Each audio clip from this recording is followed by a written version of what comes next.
My name is Anthony and I own Dirtbag Innovations. What I do is I come to you with this rig. I work on your rig wherever you're at with you so that you can fully customize what you want. 8-foot by 10-foot deck that has a 1/2-inch high density foam, and then over the top of it, I made a vinyl cover that is just like a gym. Gymnastics, acrobatics, Brazilian Jiu-Jitsu, whatever. These are awnings that are on actuators that come out. Let's go inside. Yeah. It's getting loud out here. It is, yeah. So if you see right here, I've got this nice little bench. My kitchen. I love cooking, right? And I didn't want to lose space. I put my sink on slides, and then this drawer slides out. That folds down. Nice. I got a sink that's right here. This one does the same thing because this is not only just a 4-burner top. There's an oven right here. I'm starting to see why it's called innovative. Thank you.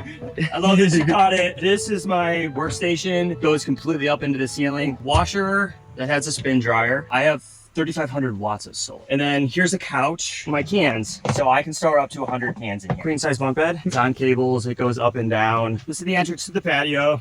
Okay. Cat's just kind of sitting there chilling. Here's my shower, my bathroom. I got a composting toilet, and we're gonna go through the shower. This is my fabrication shop. 70% of this bus is made out of recycled material. My website is dirtbaginnovations.com. My Instagram is dirtbaginnovations.